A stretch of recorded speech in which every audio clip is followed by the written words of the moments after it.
My name is Craig Murray, and I'm head of middle years. So this evening, we also have Alan Patterson, who is our head of careers. And last, but certainly not least, is our senior deputy director, Mr. Halsall, Tim Halsall, and director of studies. Mr. Mayor may join us. Mr. Mayor is a key part of the middle years team and working with the year group in particular. We left him with about 10 minutes to go of the match against Heriots at Golden Acre, so he'll be sort of analysing and thinking towards Merkston on Saturday, no doubt, but he may join us through the presentation. Firstly, thank you for attending the event this evening, whether it is here or at home. For me, and I actually noted down in here to say, it's fantastic, actually, and feels quite significant to have you in this hall. I wouldn't say it feels anywhere near normal with cameras and lights and the distancing and masks, but I think it is a sign that actually we are moving forward. Pupils definitely after the half-term break, I think feel that, because now they're attending lessons in departments.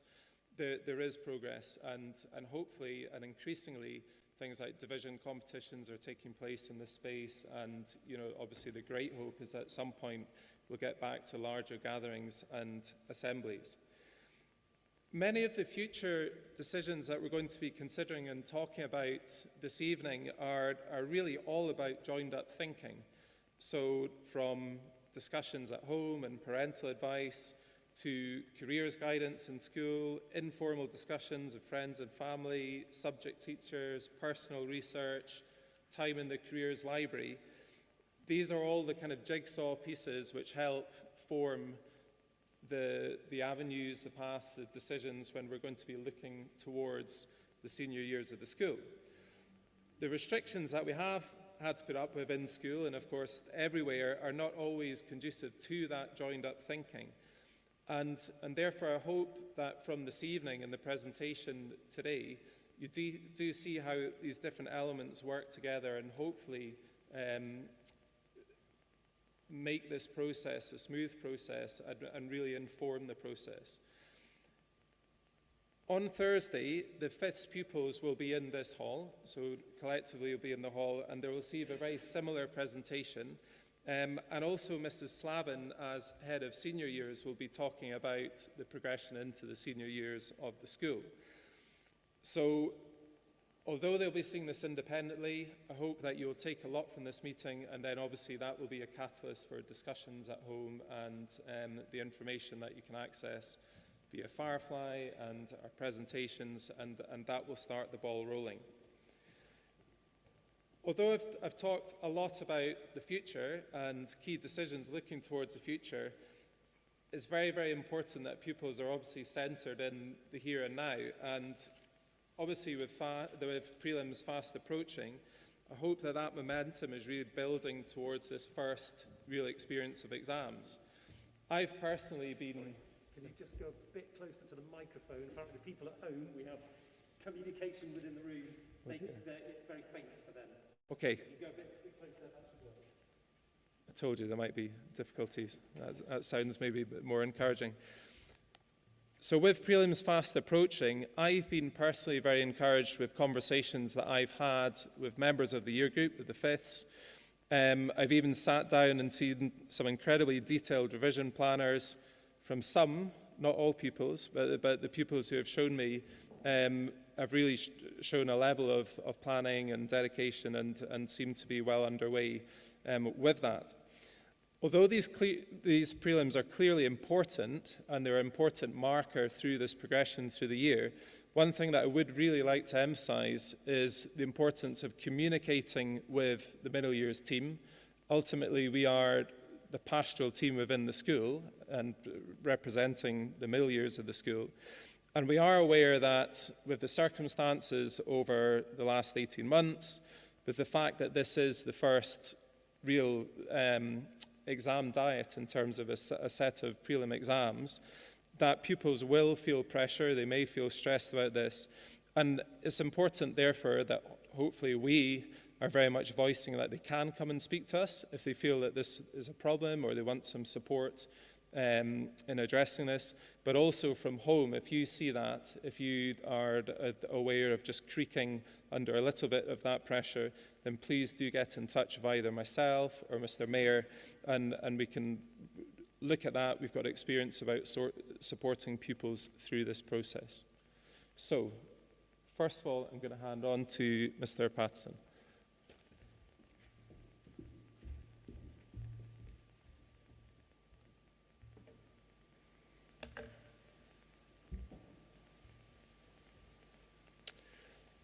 Thank you, Mr. Murray. Welcome to those at home. Welcome to those in the hall. So my name's Alan Patterson. I'm the head of the Careers Department. Now, careers in the Academy, obviously when you get to 5th, 6th and 7th, has a much sharper focus. So if pupils haven't really come across the Careers Department much, they will very, very soon. There are 5 of us in the team. We've got myself, obviously, and Craig, you know, Fiona Slavin, whom the pupils will meet properly on Thursday, and Dawn Lowe. They work primarily with 6th and 7th. We've also got a careers advisor, Vicky Hanson. Now, she is a professionally qualified advisor. I want to mention her specifically tonight because, and you can tell your children this, that she's available for anyone, from Gates right the way through up to 7th, and indeed former pupils, to have a specific bespoke meeting at any stage at all. That is her job.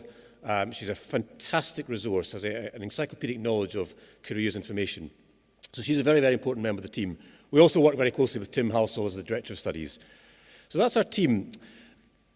Our aims really with the Careers Department are quite significant and expanding all the time. Every single day I learn something new about what's happening, whether it's in the place of work or through university entrance requirements.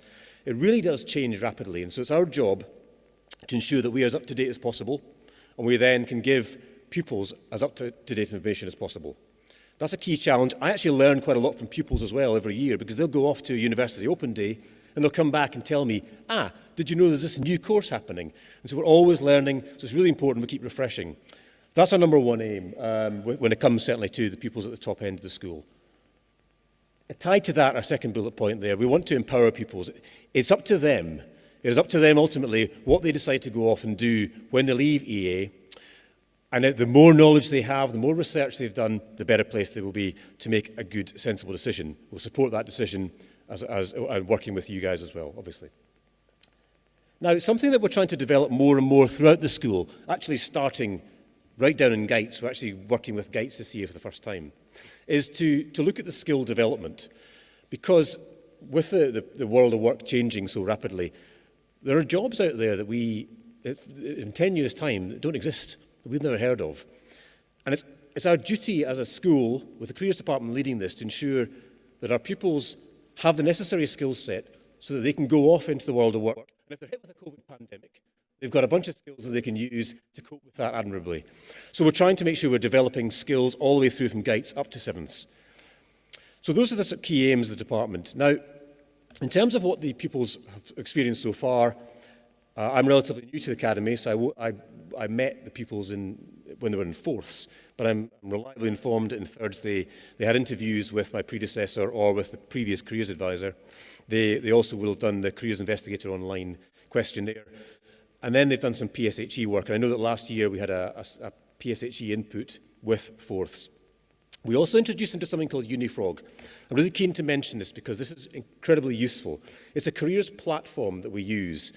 Again, we've got from Gates all the way through to 7th, and former pupils have access to Unifrog. So every single 5th will have signed up to Unifrog. They may not have used it very often yet, but they're going to start using it more and more and more. The 7ths right now who are applying to college, to universities, they're using it every single day. Well, they should be, anyway. What it is, it has a huge amount of information about universities, colleges, about apprenticeships. It's got a CV builder we use.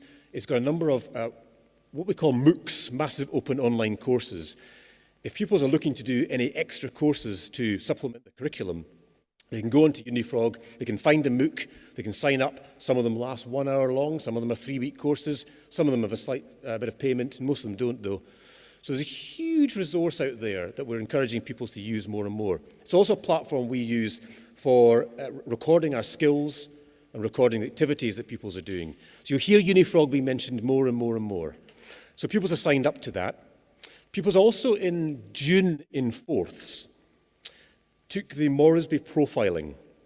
They may or may not have mentioned that to you, but they took a series of cognitive ability tests, which we're going to return to. Craig Murray is actually going to talk a bit more about Moresby in a moment, because it's actually coming up very soon for fifths. So I'll say no more about Moresby at the moment. And moving on to careers provision in the fifths.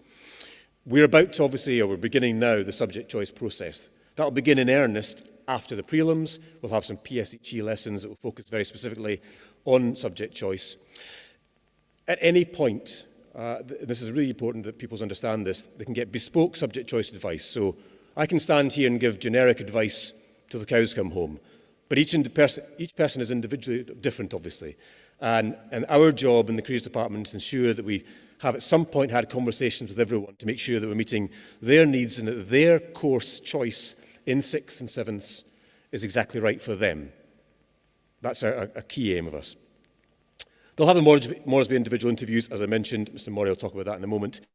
In January, we're planning a series of talks. The date is January the 11th is the plan. All things being equal, we intend to have a series of talks for fifths. They'll be choosing 3 subject areas of around 12. They think, oh, that might be interesting. I'd like to learn more about allied health, or more about jobs that might be available in IT, or what it means to be an engineer. So we're currently looking for parents and alumni and members of the community to come forward and offer their time to give these talks. So that, as soon as the prelims finish, the fifths will be spoken to you about that. So look out for that in January. Quite excited about that. We've actually just had a series of talks with 6th and 7ths, and they're still going ahead actually. We've got another 2, one this week and one next week, covering 24 different areas, career areas. We're well aware that pupils have missed out over the last 2 years on talking to people from different industries. So very, very grateful for anyone who's given their time up to come in. And if there's anyone in this room or anyone at home who wants to get involved, just get in touch with me and be very, very, very happy. There's some plan for events in June as well. We're waiting to see what happens in terms of restrictions being lifted, but watch this space. And then next year in 6th, obviously as we're getting closer to that point, I mean, some of course in 5th will leave Edinburgh Academy. The vast majority will stay into 6th and then 7th.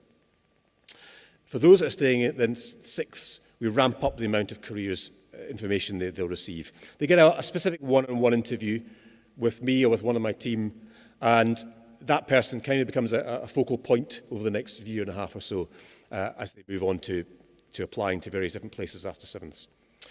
There's specific help for anyone who wants to apply to Oxbridge or the dentists or vets and medics. The reason for that is it's a complicated application process, so we tend to start that process in 6th.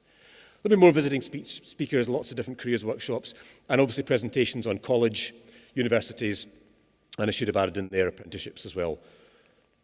And then continuing with 6th, then we run a scheme called a mock interview program. We get them to create their own CV. We have a CV workshop. We then use that CV as part of the mock interview program. And some of you in this room may well have offered to do interviews. We get parents, members of the community to come in and just give them a real proper grilling and let them know what it's like to get an interview from someone they've never met before. It's a good experience to get a lot of feedback on the interview and on the CV. And we'd like to continue that again next year. We then, in June, in 6th, that's fast forwarding a bit, introduce UCAS for those who are applying to university. And there's a big day of events. We'll then normally take them to a university open day, assuming those are happening. Hopefully they will be, certainly by the time that your sons and daughters are into 6th. And they get workshops on writing personal statements and on the higher education process. And then in 7th, we have our individual mock interviews, the process that we begin in 6th. We get a lot of individual support for pupils, initially for the Oxbridge and for the medics, the vets and dentists, because those are early applications. then. We're now at the stage in November. November is the cruel month when it comes to the Careers Department, because we're receiving personal statements every single day from pupils. And if you've got any siblings in 7th, then they should be at home right now scribbling away, because the deadline is on Monday. So I'm expecting to be inundated this weekend.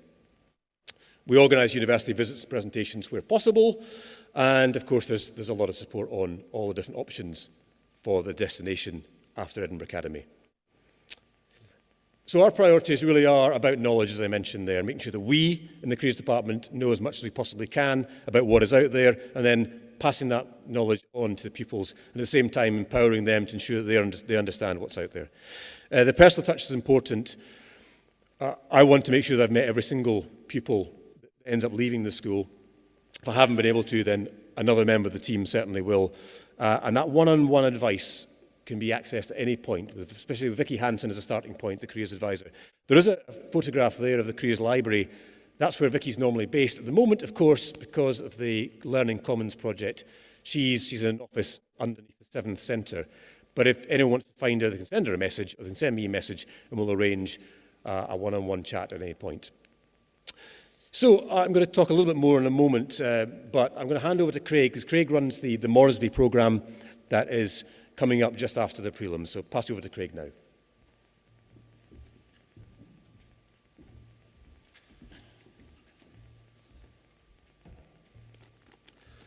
Okay, so Moresby, as I mentioned at the start and during the introduction, there are various jigsaw pieces of careers input, conversations, presentations that pupils receive in fifths. I guess one of the key parts of that support is Moresby. I'm just hopefully going to start by showing you a quick video. I had no idea what career I wanted, and because I was finishing high school soon, I wanted to know what courses to take in the future.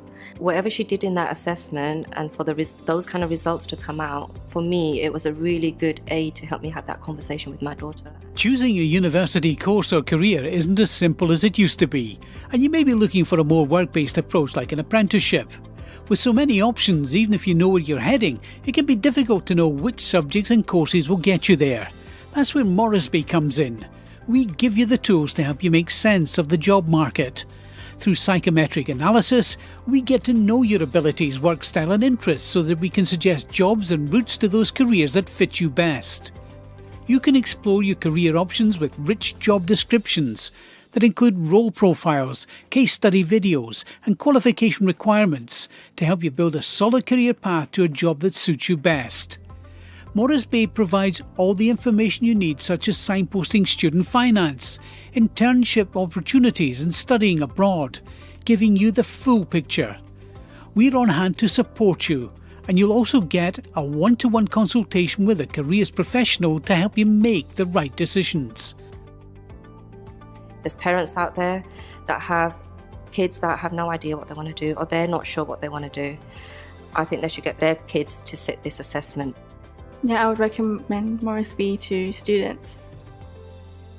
Unlock your future today with Moresby.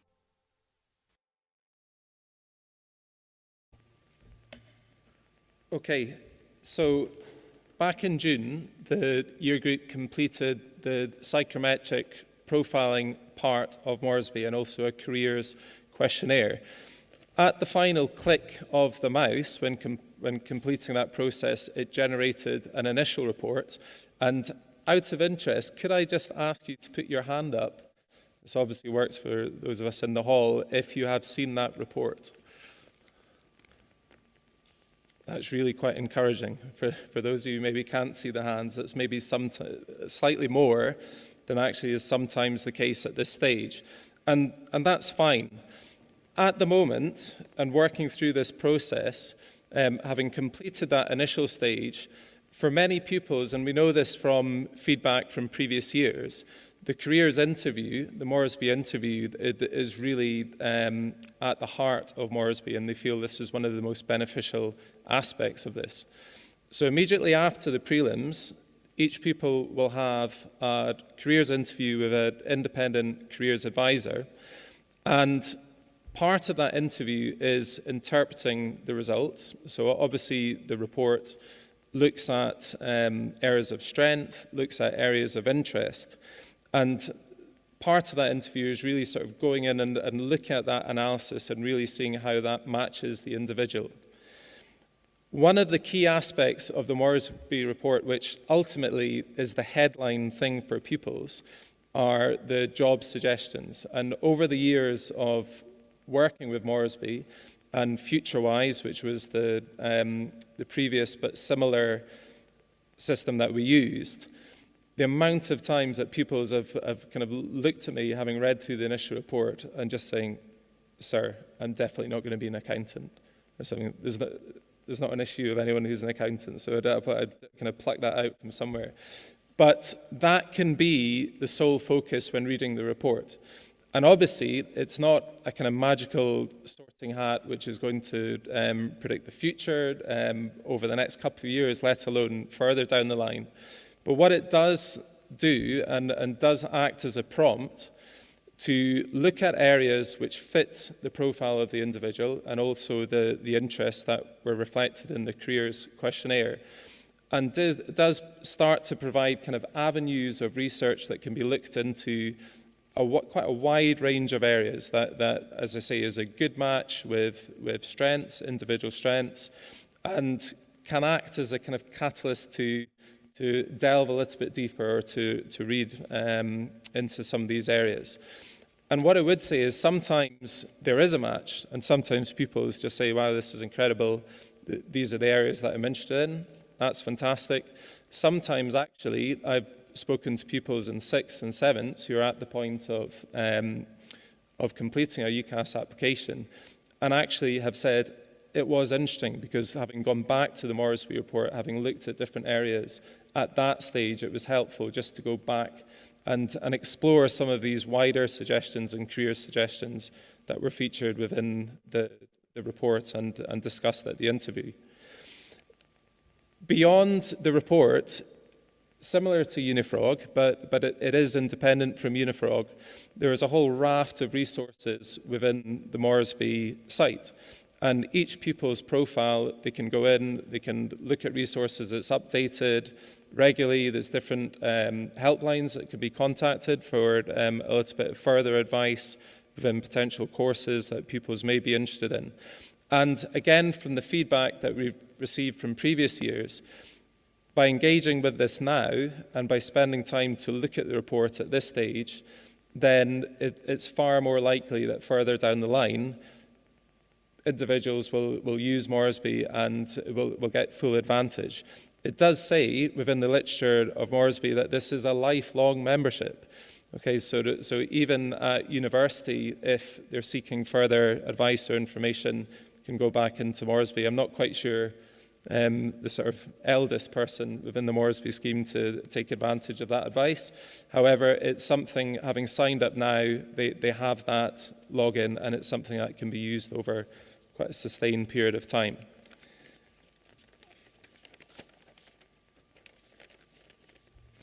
What I would say, as I hinted at before, there is a big emphasis on looking towards the future, and I know Mr. Also is going to look towards subject choices and potential higher programs in a moment. But I can't emphasize enough at the moment to, anchor ourselves within the present as well. So please take advantage of the support that we offer for the pastoral team, and as Ms. Patterson mentioned, discussions within the careers department.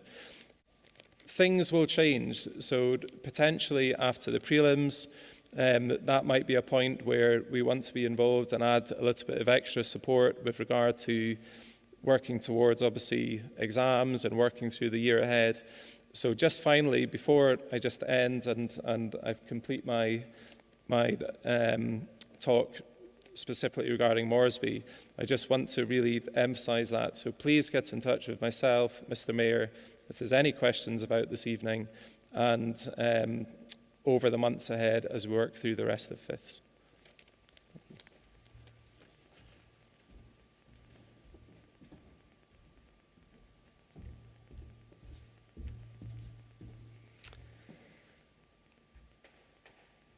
So, my role is kind of much more the practicalities of where we go from here. And I hope I've made it clear, Craig's just repeated it, that where we are at now is very much the first step of a reasonably long journey to go. So no need for panic at this point. If it's any consolation, my careers guidance at school told me I was going to be a prison officer. So make of that what you will. I told somebody in the lunch queue that today as well, and they didn't believe me, but it is absolutely true. So we've got a couple of issues to deal with. Fundamentally, what choices can we make our decisions from? What are the selections available to us?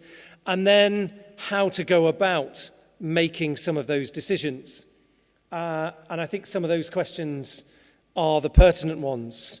There's a combination of what am I good at? What do I already know my strengths are? Some of your sons and daughters will already know they are through and through scientists. They always have been. They love all of that sort of mathematical type stuff, and that's where their career lies, or careers lie. Others know that science is absolutely not for them and that they are much more at home in the creative arts, music and drama and that sort of thing. And others, of course, have the breadth of choice. They're pretty good at lots of things, and so it's less obvious to them, perhaps. So then comes the question of what do they enjoy? We're always going to do better at the things that we like, although I would caveat that with please don't try and second guess which teacher it will be, and therefore I'm going to do maths and it will be with such and such a teacher, or I'm going to do French and it will be with such and such a teacher, because I can't always guarantee that bit of it. And of course that changes. The pupils grow up, and what they want out of a teacher may not be the same in 6th and 7th as they enjoyed in 2nds, although we are awash with brilliant teachers here, so it's really good. Some things are about what they might need. They might not necessarily enjoy chemistry, but if they want to be a medic, they're going to have to do it. And so there are elements there as well. Okay, there are some, and I'll show you on the list in a moment, that are what are slightly oddly termed crash hires, which I think is a rather unpleasant term, but it basically means you can take them in 6th without having studied those subjects for Nat 5. And so there are subjects available to you as a sort of fresh start option. And then that question of what you need. So there's a basic expectation that you'll achieve 5 Cs at National 5 in order to gain entry into our 6th form. It's not an exact rule, it's not a hard and fast rule, but it's got to be a sort of general principle, because we need to be honest. If you're going to struggle to get Cs at Nat 5, then hires are going to be a much more significant challenge. It's a massive step from Nat 5 to higher. That's not meant to daunt anybody. Clearly, lots of pupils, particularly at EA, manage it. But it is a practical reality that there's a big step to happen. And so for a smooth progression, really we're looking at Bs. In other words, in the subjects that you want to take, it makes sense to have at least a B in that subject. If you get a C at Nat 5, that might just be an indication that the best route forward for you is to spend the 2 years of 6th and 7th working towards hires. We have a sort of issue to negotiate, if you like, and you'll see more about it when I talk to you about the options available in art. But top flight universities all over, and Mr. Patterson is going to give you a little bit more spiel about universities, but top flight universities want 5 hires in one sitting. Mrs. Slavin, if she were here, would be telling you that hires are the gold standard of Scottish education. And that's the difference. Obviously, you'll tell from my accent, I've come up from England. In England, of course, predominantly you do a 2-year A-level course, so your university application is being done midstream and is on the basis of predicted grades.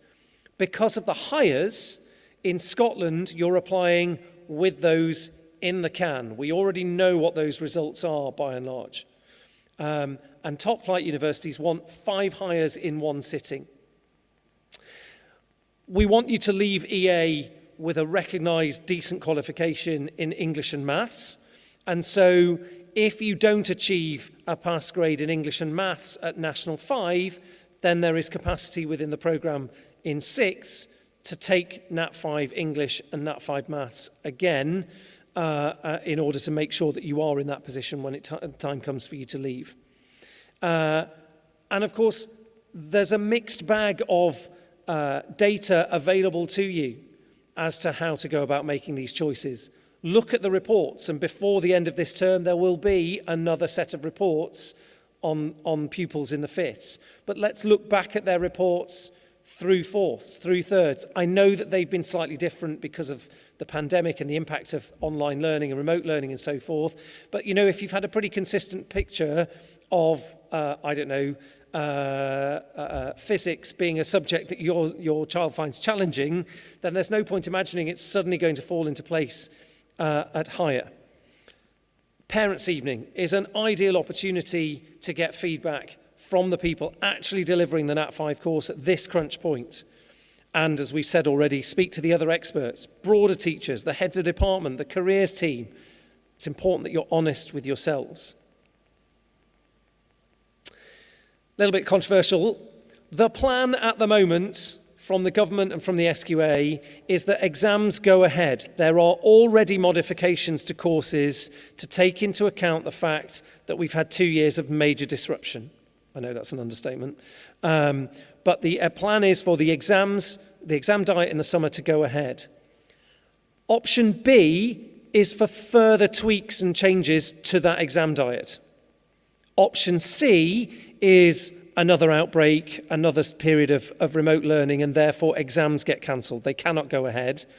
But what SQA are saying to us at the moment is, unlike summer 2021, if you like, that we don't simply replace exams with exams. We got muddied, I would say, guidance last year, where the guidance was pretty much stay calm, do what you can, keep going. Your most reliable evidence will come at the end of the course. And of course, we got to sort of March, and we ended up then with formalised assessments in timed conditions and basically an exam diet, even though the exam diet has been cancelled. SQA is saying not to do that this year. You'll gather, and I've even put it on the screen, SQA's preferred option is to jump from A to C. They don't really want a more modified exam diet. That's not to cause alarm. The message I've been giving the pupils is that because everything could count, nothing counts in this sort of one-shot go like it does in a normal exam diet. Consistent, ongoing hard work is always going to be the best recipe for success. It's not a means of applying massive pressure now. It's a means of spreading the pressure over a longer period. It's the best recipe if the exams go ahead, and it's the best recipe if they don't. Prelims, though, of course, will be a pretty integral part of that, because there's a process whereby we have to provide estimated grades to SQA, and we'd have to have good cause, and we might have it, but we'd have to have good cause to get a C in the prelim and still be confidently predicting an A1 at the end of the course. Now, if somebody's had a trauma that's knocked them off course for the prelim, part of the point of a prelim is to get it wrong so you don't get it wrong in the final thing. We can do that, but we need the evidence from those other sources along the way. So the prelims matter. So pupils in fifths should be working at this point and pretty hard towards those prelims. When the prelims are happening, obviously it's impossible to run the timetable, so there is exam leave. In other words, if there is no exam, the pupils are not expected to be in school. But we will provide a study hall option. So if you know that you've got a son or a daughter who is best left under supervision while they revise, we can provide that. Okay? I'm trying to recognise the tune. I'm wondering whether I'm being told something. Okay, so it's an opportunity for a dry run, but do not leave it to the last minute. And please don't let anybody dismiss them as being unimportant, but please don't let anybody over-egg them as being the be-all and end-all and therefore the end of the world. They're not. Okay, so the structure we've had so far is you were at primary school and you were in GITE seconds and thirds, studying a really broad, balanced curriculum, a lot of subjects. We narrowed slightly to around about 8 subjects at National 5, which is where we are now, plus obviously some core RE and some core PE and things like that. As we move into 6th and 7th, we narrow a little bit further, and then of course the idea is that you go on to university and reach the top of the pyramid at that point. So the normal course is to study 5 subjects in 6, and that's at either higher or AS, which comes into play when I talk about art. I've already touched on the idea of Nat 5 maths or English, if that's appropriate too. In the 7th, students can then study 3 advanced hires or A-levels, or a mixture of advanced hires and hires, or just some more hires. It's a really rich bag, and it's all targeted on the individual. Of course, also in those senior years, we expect pupils to make a broader contribution to the school, to play sport, to take on Duke of Edinburgh or keep going with it, to keep going with CCF, to apply to be an FA, to find areas of school life that they can contribute to. And they'll have aspects of that outside of school too, to keep going with their piano lessons or their job or volunteering in a local hospice or whatever it is. Art. Given free choice, the art department would deliver the AS course in 6, and they do, because they feel it is a more creative and a more creatively satisfying course than the higher option. Higher is a little bit drier and a little bit more prescriptive, they tell me. AS offers greater creativity. But because some pupils want to take art and still have pretty significant aspirations, 5 hires in one sitting, to get to a sort of top flight university, be that Oxbridge or St Andrews or Edinburgh or places like that, because certain universities don't therefore recognise the AS, we also offer the higher. So if you've got a son or a daughter whose aspirations run towards art college or some such thing, AS is the better option for them. If they are doing it as one of their 5 hires, then obviously the higher is the better option. Okay? Higher photography can still lead on to doing A-level art in 7th. Talk to Mr. Prosser if you want more information on that, and keep touching base with the careers department if that is an option. So that's another pictorial way of representing it. You do higher or possibly the Nat 5 resits in 6, and you go on to higher in 7th. Or you take hires in 6, and you go on to advanced hires in 7th. In the case of art, you might take the AS, which may lead on to the A2. We also offer design manufacture in 6 higher, which then leads on to A-level product design, if you so wish, in 7th.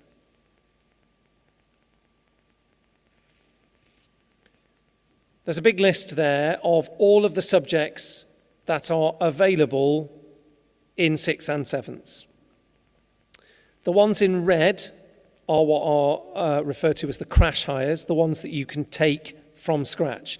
You'll notice there's a couple in there that have additional detail. So classics is not yet a confirmed runner. We're coming to the end of the first time we've offered the National 5 course in classics. And so Mr. Tart and I are in communication about whether we would run it as an option at higher. There are 2 or 3 pupils, I think, who have already expressed a bit of an interest in that. But obviously, I have to be candid with you, that's an expensive course to run, therefore, with only 2 or 3 pupils. The same applies in 7th for certain subjects like drama and PE. If the numbers are there, we'll do our damnedest to run the course. Music and Latin tend to be quite specialist, so they often have small numbers. Psychology at the moment is only offered to 7ths, and it's offered as a higher. So it's a sort of get to 7ths, and if you're looking to flesh out or refresh your higher programme, psychology is in there as an option.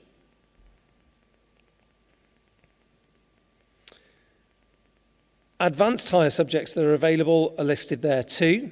And obviously the natural progression is to go from higher into advanced higher. And I've already mentioned A-level in art and design and product design via the art and DT departments. I mentioned English and Maths already. We run the National 5 course. Some of our pupils end up taking Nat 4 in fifths.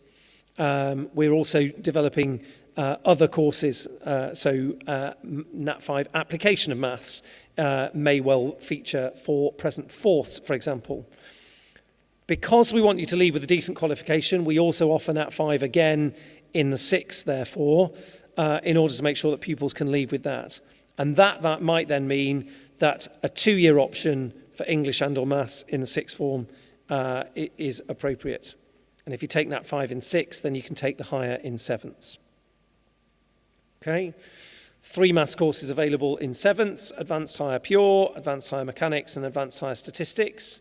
And then, because Dr. Brookman is a genius and loves maths, and more maths, we also offer step papers for the mathematically gifted.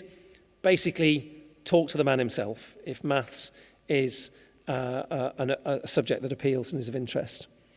I'd just like to clarify, though, we're getting a slight sense that there's a sort of expectation that you take maths in the sixth form. There is no expectation of that other than to make sure that you've got your Nat 5 qualification. Of course, numbers are great. There's about 60, 2/3 of the year group currently doing higher, and that's brilliant. But there's no expectation of taking maths in the sixth. Though there is for English. We expect pretty much all of our pupils to continue to take English as one of their 5 hires, because it's such a key subject, because it's highly rated for its skills, because it's communication-based, it's central to lots of what would follow for almost everybody. Universities change their entry requirements, so it's a bit of future-proofing, if you like. And so the default position is that our 6 will take higher English. Obviously, if they are a speaker of another language, then there'd be IELTS or ESOL. We do offer an exceptional opt-out, and so there's usually a group of about 4 or 5 who take chemistry instead, and they tend to be our out-and-out scientists, would-be medics, and so they want to fill up the other 4 options with 3 sciences and maybe a language or maybe an art or something if they're going to be a medic. Okay? Basically, talk to us. So, the key question, actually that's you, Mr. Patterson, if you want to just jump in about university requirements before I talk about how we build the blocking schemes. Just on the subject of maths, getting Nat 5 maths at B is hugely helpful. Nat 5 maths at C is fine, but a B keeps many more doors open. So do encourage your sons and daughters to work as hard as they can to get that B. I want to mention a few things. Obviously, I'm speaking to parents whose children are likely to go to university for this next part. If they're looking at Scotland, Mr. Halsel's already mentioned it. The key really is the hires. The Scottish universities want you to get 5 strong hires in your first sitting, particularly the St Andrews, Edinburgh, Glasgow. For most of the other universities, 4 hires at first sitting, as long as your A's and B's, will open plenty of doors. They may ask for a bit more in your sevenths, but anything below that starts to get slightly tricky. England are more interested in advanced hires by and large. We're finding that the northern English universities, so your likes of Newcastle, are actually more accepting now of hires and actually are giving our pupils, in some cases, even unconditional offers just with their hires. And that wouldn't have happened a few years ago. So that's a step forward. And there are other universities down south that really are recognising the value of hires more and more. So hopefully that will continue. But by and large, if you're going to go to England, you're needing at least 2, probably 3 advanced hires. Specific subjects are really tricky. I mentioned before it changes all the time. There are certain degree courses, that will require specific subjects. Now, medicine's the obvious one. Medicine, you need to have certainly chemistry, probably biology, and the third can be maths. The third science can be maths rather than physics. Nat 5 physics can be important as well for quite a few down south. So if they haven't got Nat 5 physics, there might be one, and they want to go down south to do medicine, that might be something you pick up in addition in 7s probably, rather than in 6. For engineering, physics becomes very important alongside the maths. Architecture, some architecture courses, actually they want maths more than art or design, or they may want both. It depends on all these different courses. Physics as well sometimes comes into architectural courses. The research has to be done. We'll do research with pupils, but it's worth doing that bit of research now if they've got a clear mind to go to a specific university or to do a specific course. I could go on and on listing lots of different examples, but it's about the individual pupil who's got a clear idea, talking to me, talking to someone in the careers department, doing their own research using Unifrog. I will do a subject choice trawl once all the choices are in. We ask pupils to say if they're interested in a specific career area or a degree course. And if they've said something, I'll look at that and make sure that the subjects match. And if there are any problems, then I'll have a chat with that person. Many pupils will have no idea at all what they want to do. That's fine. As Mr. Halsell has mentioned, and will mention again, that's when we want to keep an open range of subjects at higher level. I'll say something about grade requirements briefly. You'll see, if you're looking now at universities, that there's a sort of minimum entry requirements to get into different courses. Assume that is the most basic. Assume you will need more than that, particularly in an independent school, particularly as it's becoming very, very competitive now. There was a 4% rise in the number of people applying last year. That amounted to 30,000 extra people. And there aren't any more places, or not many more places. Medicine, for instance, had a 21% increase, which is enormous, absolutely enormous. And it's a perfect storm. We've got the grade inflation that came with the last couple of years of algorithms and so on. We have the people wanting to stay in Britain rather than going abroad because of the COVID and Brexit questions. And then you add to that the fact that the population, for some bizarre reason, this year, last year, and the next couple of years, there must have been something in the water 18 years ago, because there are huge numbers of 17, 18-year-olds, many more, and so a lot of them are applying to university. That means more competition for places. So expect entry requirements to become tighter. I don't want to be sort of doom and gloom here, but that's the reality we're dealing with. It's going to be harder and harder to get into top courses. Okay, I think that's all I need to say, Mr. Halsell, at the moment. I'll pass back to you. Thank you. All right. Yeah, there was something in the water. It was gin. Oh, that's not helpful. Right, I'm sorry about that. That's a very blurry slide. So, what it actually says, which worked earlier, but anyway, is in order to build a timetable, we have to put subjects into option blocks. But there are no pre-existing option blocks, well, apart from English, because everybody does it. So that's in one option block. So we operate an open choice. The blocking is built, therefore, around the pupil preferences. We will build the blocking scheme to make sure it fits what the pupils want to do. Highly personalised, a brilliant gift of working in a school of this size. There is a slight complication, of course, though, which is at some point we do have to pin it down. And so if we ask for choices too early, then what we get tends to be quite different from where we end up getting to, and then the option blocking doesn't quite fit. So Mr. Lisher and I work particularly hard to try to make sure that it all slots into place. So let's just say sample blocking scheme, not the existing blocking scheme, because there is no existing blocking scheme. And I keep saying that because when people then say, can you put the materials from the talk onto, out in public, and they don't hear say that, I get messages back going, my child can't do the options, it doesn't work. This is an example blocking scheme. And we have 5 subjects highlighted in red because this pupil has chosen English, art, physics, history and German. Brilliant, 1 in each block. It works. They will get their 5 lessons in each subject. Let's say there's a bit of a swither, a bit of indecision. Should I do German or maths? Well, that works too, because German and maths are in the same option block. So if there's a change of heart in either direction, we can accommodate that.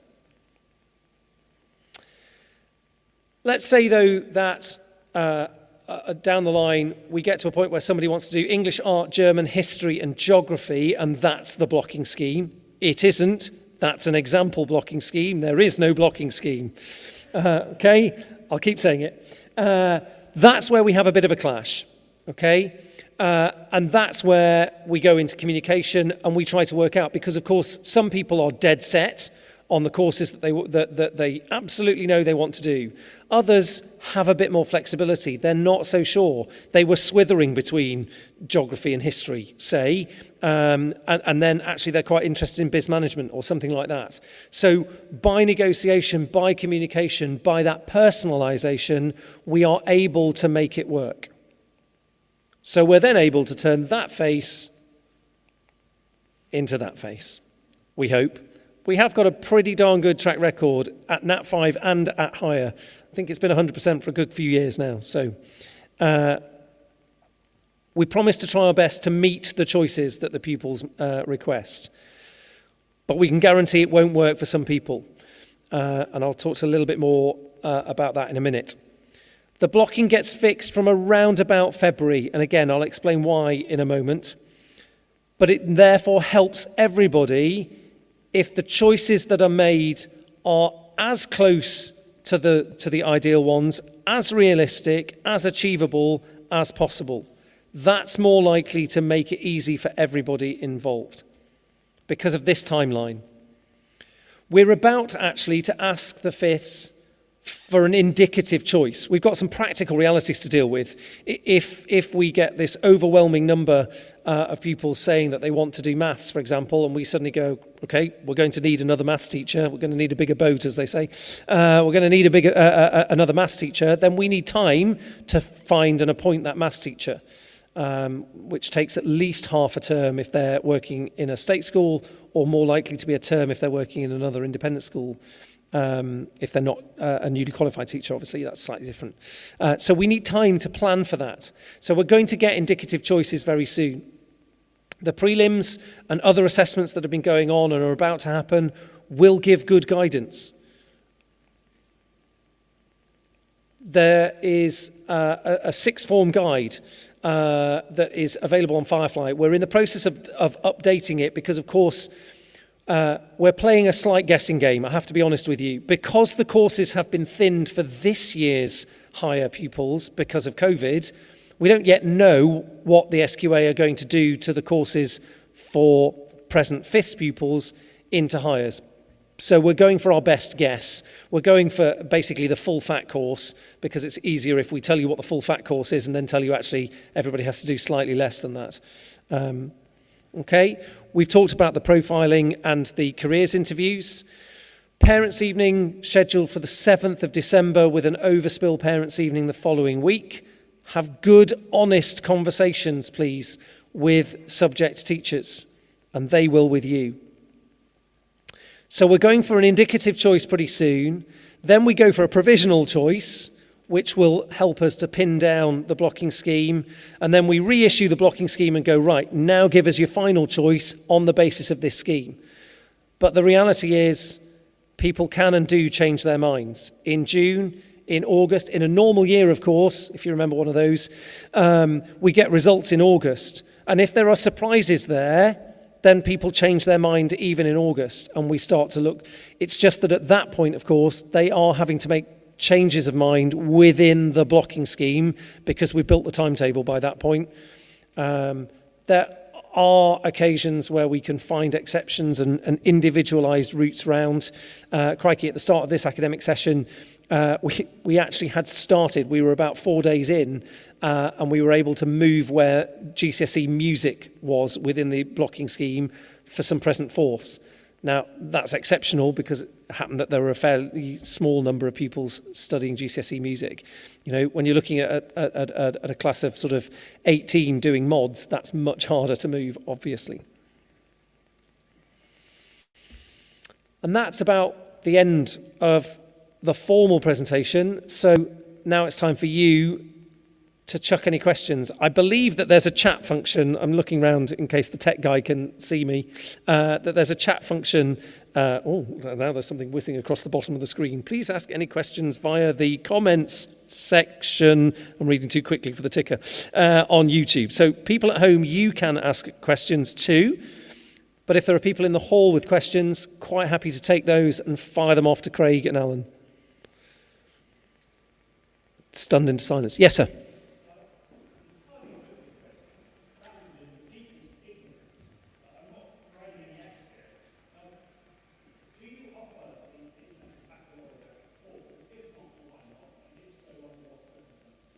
Okay.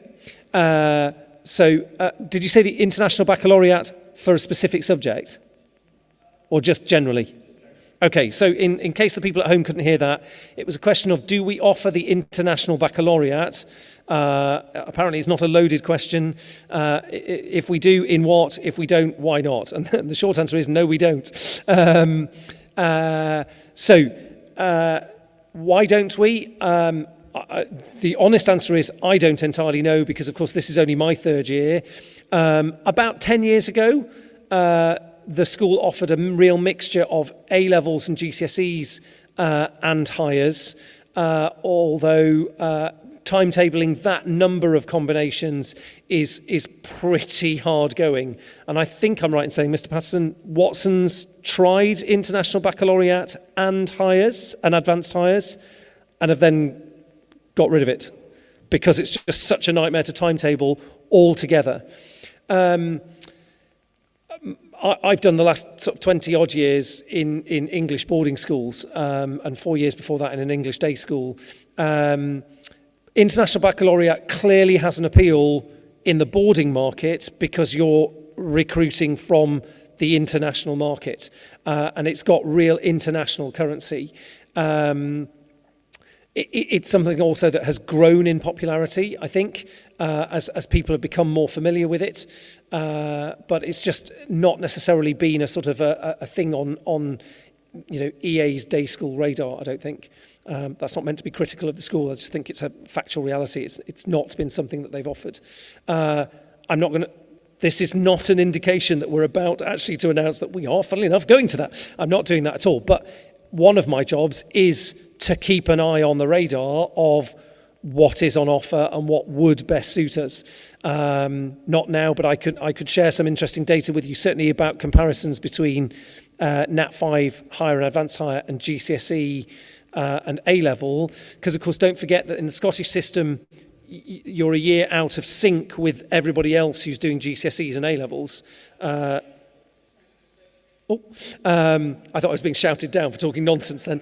Rubbish, shut up. So that it does make for sort of some interesting kind of comparisons.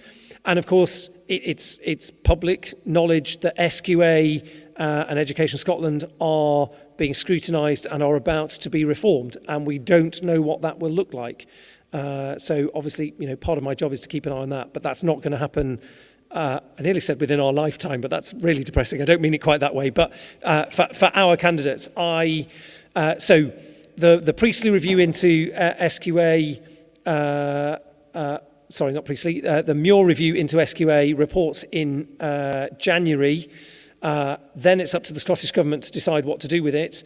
But changes to SQA requires primary legislation. So it's not going to happen in a hurry. And my spidey sense says that, so I've got a son in thirds as well, he might experience something different. But I think that even that's kind of pushing it on the timescale, if you like. But it's on the radar and we keep an eye on it. Hi. My son's taking music, he's doing GCSE music. I noticed that that's offered as a higher music and not A-levels. Is that correct? Yes. But it's fine. It's a perfectly acceptable progression to go from GCSE into higher. And which GCSE is he taking? Is it Pearson, EQA? Oh, that's a good question to put me on the spot with. I'm pretty sure it's Pearson EdXL, but I will check that.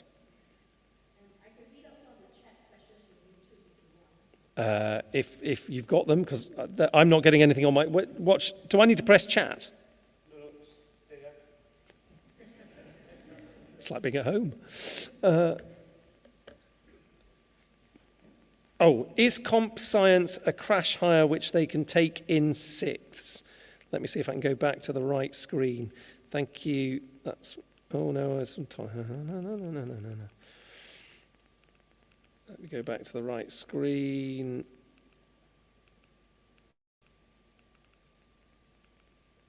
There we go. There it is. It's there in red. I probably moved too quickly for you. So yes, computing science is a crash hire which you can take in sixths. I suppose that was a fairly short, straightforward answer to that question. Yes, let's go for that one.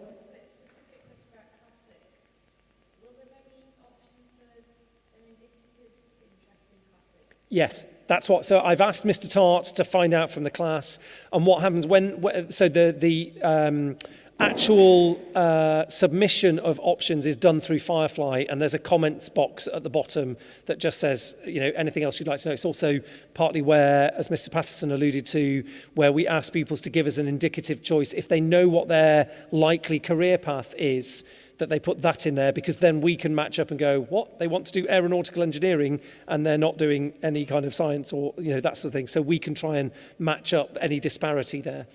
So yes, mark that, please. Also, just to confirm what was said, is psychology only available in sevenths? Yes, I'm afraid so. It's actually, I think we're about to put through our third cohort. Is that right? Third? Which of course means that, oh no, is it fourth? There was one cohort pre-pandemic. So we've done one in 2019, one in 2020, and one in 2021. So we're about to put through our fourth. 3 cohorts have gone through. But other than that, it's a relatively new subject, and absolutely no disrespect to Miss Papadopoulou who teaches it, absolutely no question mark over it. We just don't have the reliable data yet. One of the things that I experienced in my first term in the job was a group of people in my position, directors of studies from other independent schools and so forth, who met together, and it was the usual tale of, anybody else have some weird results in such and such a subject? No, we didn't, but we did in such and such a subject, and we did in such and such a subject. And that in 2019 there was a degree of turbulence within the psychology results. Nationally, I mean, not at EA specifically. 2020 and then 2021 were then disrupted courses. So we just want to take a little bit of time to make sure that we've got reliable data, because if we offer it in 6 for those kids who want 5 hires in one sitting, it needs to be a dead cert like so many of those other known quantities are. That's not, please don't, there's no slight intended on any of the kids taking it. It's just, it was a newly introduced subject in 2019. That was our first cohort, and we haven't got reliable data to go on because of the disruption to 2020 and 2021. Hi.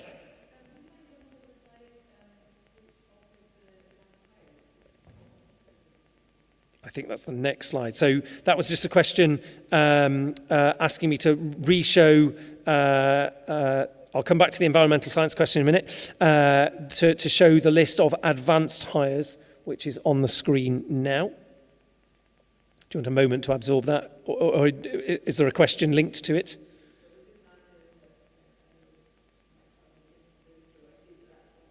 Absolutely. I mean, basically, if there's a way to run it, we'll try and find a way to run it. What might happen, for example, is, especially in the case of a language, if it's 1 or 2 pupils who want to do it, then we might be able to offer it, but without necessarily dedicating the full 5 lessons. If you're the only kid doing Latin, there's nowhere to hide.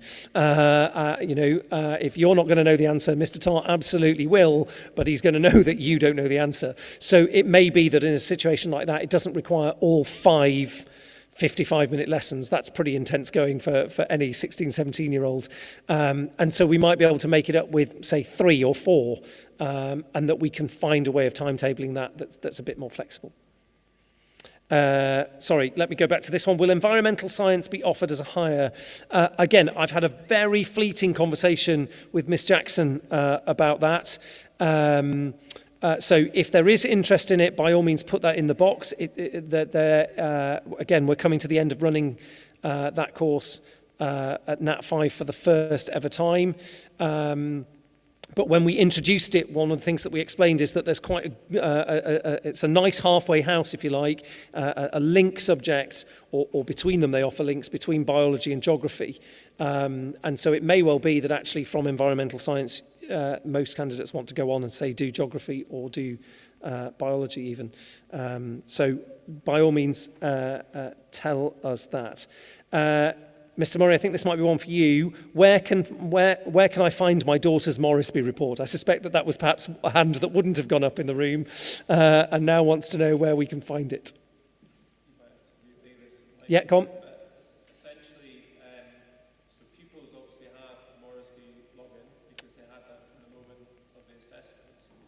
What they now have to do, because of, I think, probably data protection, I think, through the site, is that pupils have to invite parents to log in and view the reports. Obviously, they could view it over the shoulder of their son or daughter, but what we're going to do is when we send out a letter talking about the Moresby interviews, in that next stage, I'll put a little bit within that letter and talk about how to view reports. Brilliant, thank you. The report is updated after the careers interview, and therefore, that's a really key time to see the whole thing. Okay, so the answer to that question, I'm sorry, the name's just gone of who asked it. The pupils themselves have, there we go, thank you. The pupils themselves have a Moresby login. And so you can access it either perched on their shoulder, or they need to be prepared to share that with you. They need to tick the box that says that you are entitled to access because of data protection. It's the same when it comes to UCAS. They can, when a UCAS application goes, they can agree that a parent can access that, and that the universities will then deal with a parent too. So it's a similar situation here. And the other thing that Mr. Murray said about the Moresby report is that it will be updated after the interview, the careers interviews towards the end of this term. So if you're not immediately given access, that may not be a disaster, or you might want to see how it changes. So. Is human biology available at higher or advanced? It's available at higher, yes. There you are, short answer. I can do those. I don't have to talk forever, I tell myself. Yep. So this comes from me foolishly having two daughters before in the academy, two girls. So I have, I'm entered the third child with the third different system. So the other girls have been at two different private schools in different. And what I would say is this is a sort of general point of view, and embrace that the advantages of the Scottish higher system. So what if universities are prepared to offer on a wide range of subjects, if there's a disaster the next year, then they look back at what we've done. There's a huge advantage in having a wide range of subjects at higher that is accepted then even in university times. They change course, they change their mind, they look back and see what qualifications or what interests they had. And that 5 subjects at higher, so I cannot get, I can do a school for you, a careers teacher. But that is such an important thing, because the university will allow them to change course because they've taken a wider range. It's not the same as A-level with 3 subjects. And I would say to encourage them to do some of these, my son has described as scratch house, I agree that's a fun term, but that they then have a broad range of subjects to go into the job.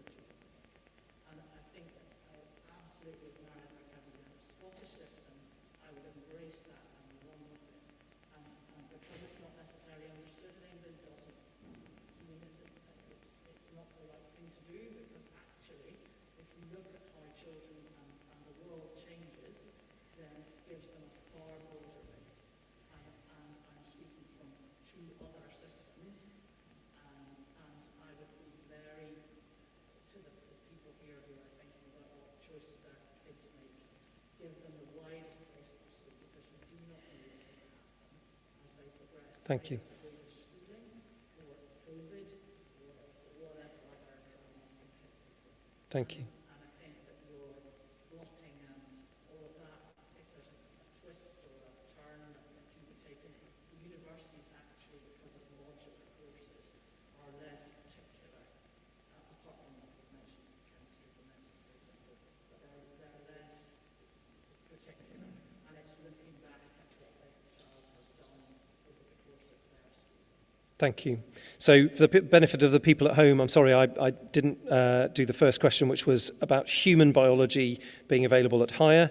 And then a parent in the audience with experience of 2 other independent schools in Scotland who didn't necessarily, I think I'm interpreting correctly, didn't necessarily follow the SQA model, hires and advanced hires, and really recommending that breadth of 5 subjects at higher is fully embraced, particularly given what happens, you know, the unpredictability of life, people who want to change course when they're at university, or change of heart, change of mind, that sort of thing.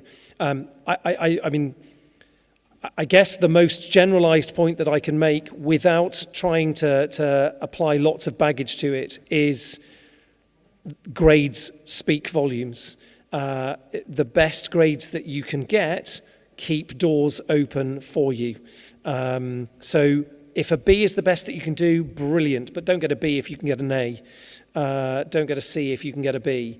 Grades will keep doors open to you, and the parent comment was about people changing their minds even when they're at university, or the fact that universities offer lots of modular courses, for example, and so actually you can personalize your route through your degree now to an extent that perhaps wasn't quite so prevalent when we were at university. How do we apply for my son's supervised study during study leave? You send him into school. Basically, that's it. If he's in school and not in an exam, he'll be in the study hall. There's no need to apply for a place. The hall will be operating. So, of course you can. Tell him to shut up.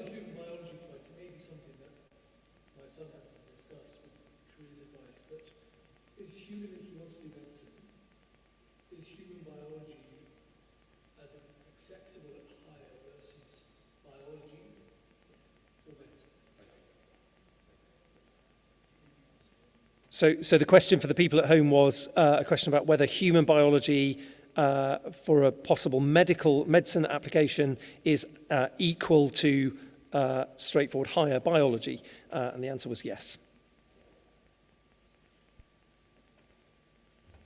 So the expectation is for students to take 5 higher. Is there circumstances where they take more less? Are there circumstances where they take 4 or 6? There are some circumstances where pupils will take 4, but the idea is that they start with 5. I say that, of course, if they're doing AS, then they're only doing 4 hires, and that's part of the difficulty. Within the programme, there are a couple of supervised study periods as part of that means of developing independent study habits ready for university and life beyond EA. But basically, the expectation is that you do 5. There isn't really, we don't run a supervised study hall for the whole of the rest of the time for if pupils are not taking a course.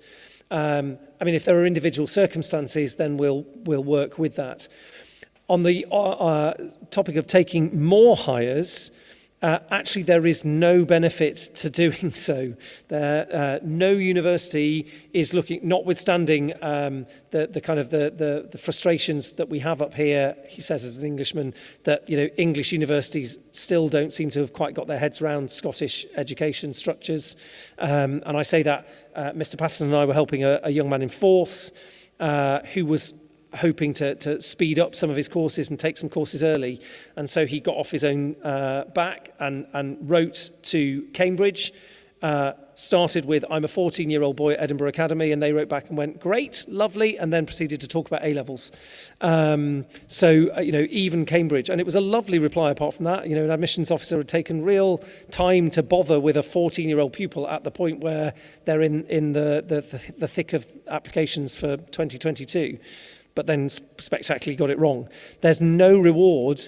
You are better off getting 5 A1s and then having the hockey and the orchestra and the D&V and the volunteering and that sort of thing than taking 6 and not having any of that enrichment stuff. I suppose that's another reference to the breadth that was being referred to down here.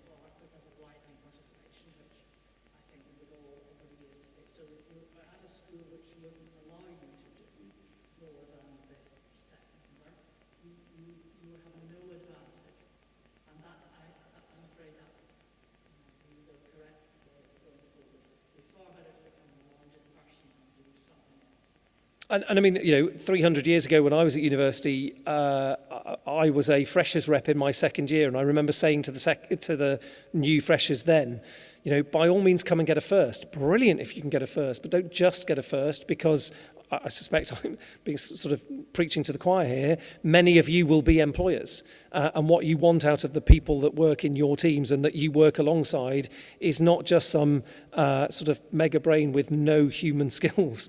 You want somebody who can be adaptable and flexible and can fit in and can change. And so, yeah, you're better off having some of those other more rounded benefits. Sir.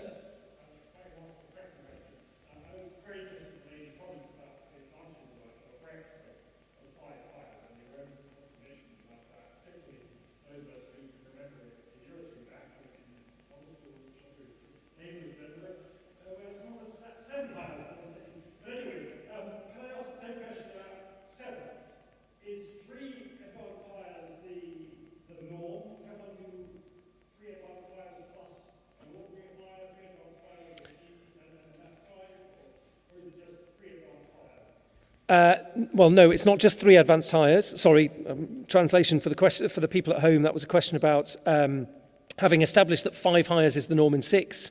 Are 3 advanced hires the norm in 7s? I think there was actually a slide. I need to remember where it was. It wasn't there. I'm probably going in the wrong direction. No, not at all. 3 advanced hires, again, is usually the max because there is no benefit to taking more than that. There we go. But is it the norm? No. I'm not even sure that there is a norm. It's whatever is right for the individual pupil. So some pupils will be doing 3 advanced hires. They'll be very busy doing that. The key feature, I think, of the advanced hire is often that independent project, the dissertation, the assignment type thing, that if it's done properly and well, will take up quite a bit of time. There's a new microphone arriving. Again, plus all those other things, being an effer, being in the rugby team, being in the hockey team, playing netball, being a mentor, doing the charities, having a job, etc., etc. But others will do 2 advanced hires and 1 or 2 hires. Some might do 1 advanced hire and 3 or 4 hires. Other people might just be doing 2-year hires. They might be doing more hires. They might be trying to upgrade. We need to be careful with upgrades because not all universities will double count. But it's a highly individualized program, basically. I'm not sure there is a norm for 7s.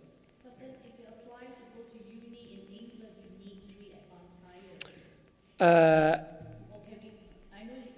some unis are accepting hires now.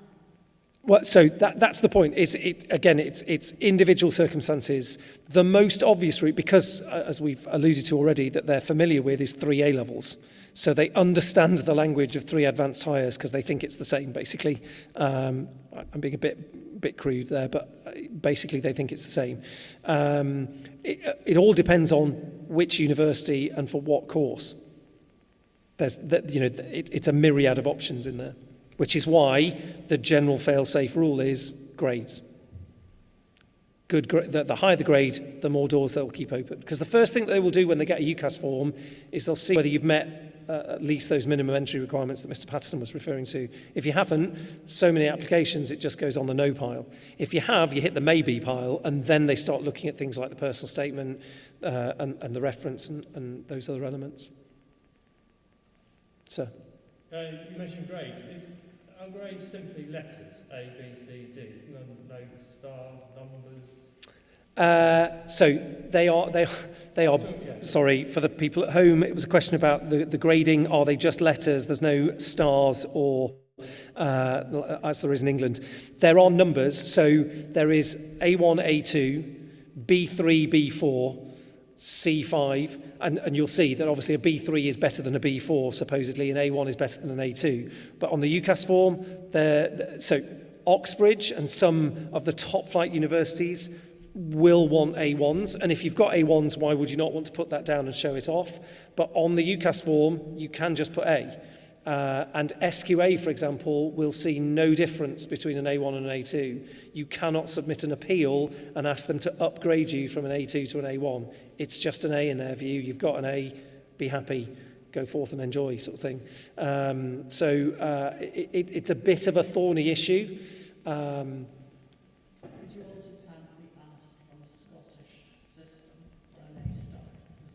No, A star doesn't exist in the Scottish system. No.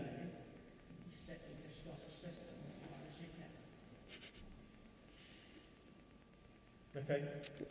Yep. Prelim results? Yeah. Yes. So the prelim results are known in school. Okay, I'm going to be really honest with you, and I hope this doesn't cause upset. We will send a report home for you, and it's a report on the term. And so the grade that comes home may not be, it probably will be, and it'll definitely be informed by the grade in the prelim. But if you've had, if you've been a classic boy and you've trundled along during term and then pulled it out the bag in the prelim, great.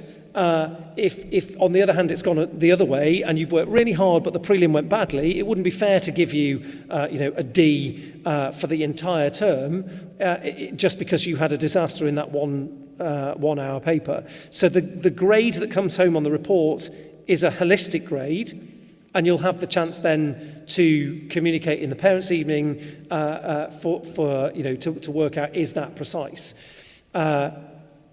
We will have, obviously, the specific exam grade, but just because you get an A in the prelim doesn't mean you're guaranteed an A in the summer exam.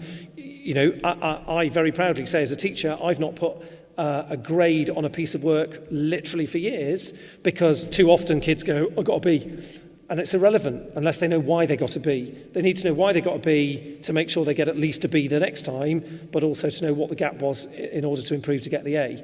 So great if you get A's in your prelims, but that's no good unless you can repeat it in the summer exams, or the summer exams are cancelled. You've got to know why you got that. There's a question here on the screen: what time of year are prelims or mocks for hires? The answer to that is January, straight after the Christmas holidays. Well, give or take a day. We come back in school for an inset day, and then we have one day just to make sure, because Christmas is the one holiday where the entire school shuts down. The Jannies get a break and the IT team get a break and so forth. So to come back in cold on day one and suddenly go, it's exams, is quite hard going. So we just take a day to make sure that everything is in place. And so the prelims for higher and advanced higher start on sort of day 2 of the January term. We also do, and it will be true of our sons and daughters, so from next Monday, for our pupils, they will, because I've got a daughter in 5th, they will be getting a week of taught revision.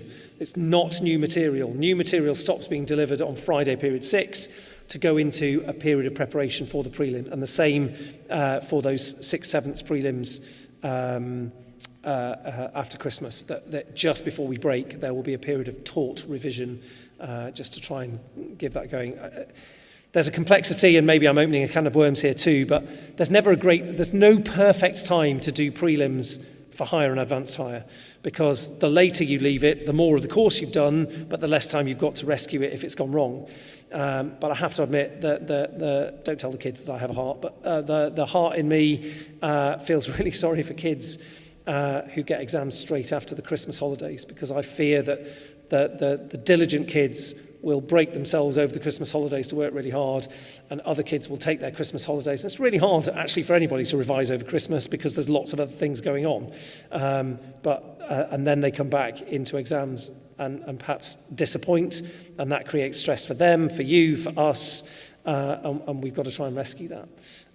But there just isn't a perfect time to do prelims for higher and advanced highs, because the higher course is really tight.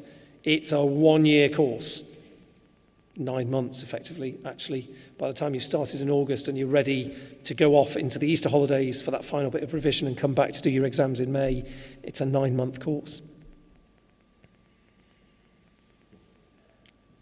Any further questions, or are you all ready to go home for a large glass of something?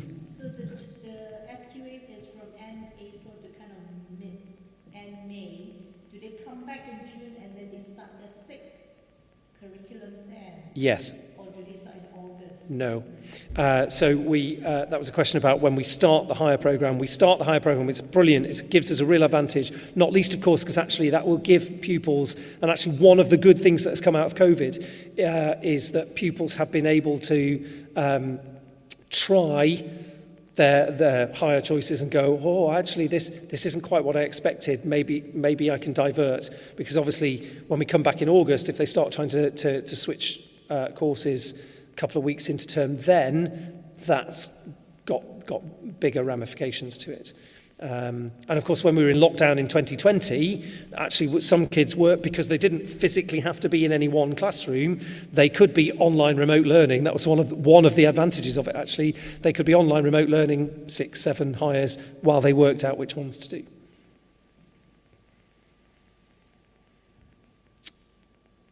Okay, if there are further questions, you know where we are. By all means, contact us directly. We're still here. Thank you very much to those of you who've logged in from home. I hope that's been really helpful. Thank you to those of you who were able to make it in person. It's so nice to see you without just a sort of square rectangular box around you. Safe journey home. This is the beginning of a process. Please don't let anybody panic. Have a really good evening.